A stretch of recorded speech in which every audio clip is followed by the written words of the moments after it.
Hello student, this is the online classes of SCPS. Today I am going to teach you about SST class 5th and chapter 3rd movements of the earth. ये मैंने पहले read करा दिया था. इसकी कुछ questions हैं जो आप लोग नोट कर लें. The first question is define the two movements of the earth. यानी आप इन अर्थ के कोई दो मूवमेंट्स डिफाइन करो. तो सबसे पहले हो गया there are two movements of the earth like rotation and revolution. तो रोटेशन देखेंगे the spinning of the earth on its axis and takes 24 hours to complete is called rotation. यानी जो 24 घंटे में अपनी ही धुरी पे नाचती है पृथ्वी, अपनी धुरी पे घूमती है और 24 आवर्स लगाती है पूरा एक चक्कर लगाने के लिए, उसको हम बोलते हैं रोटेशन. सेकेंड मूवमेंट है वो है हमारा रेवल्यूशन.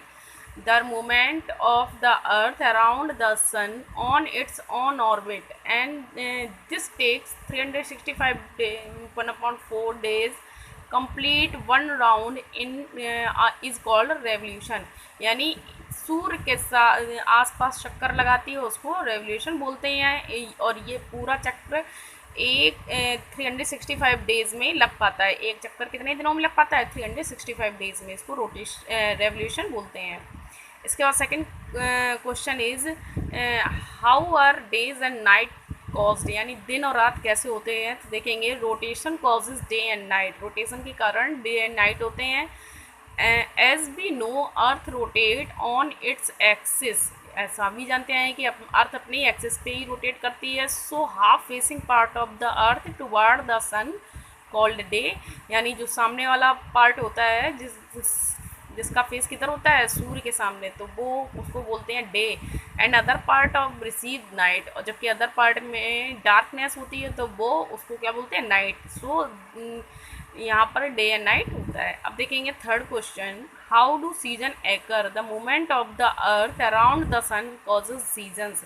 यानी जो मूवमेंट है अर्थ का सूर्य के आसपास चक्कर लगाना, उसके कारण सीजन्स चेंज होते हैं.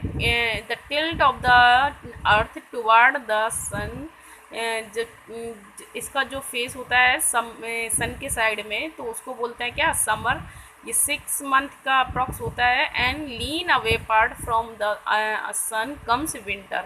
और अदर पार्ट में जो दूर होता है सन से दूर होता है जो पार्ट, उसके कारण विंटर्स आती हैं. In the between these springs and autumn will occur. और इसके आसपास में जो ठंडक होती है या गर्मी होती है, उसके कारण ये दो सीजन्स और आते हैं लाइक ऑटम है, स्प्रिंग है. इस तरह ये सीजन्स हो गए. तो इसको बहुत अच्छे से लर्न करना. Thank you.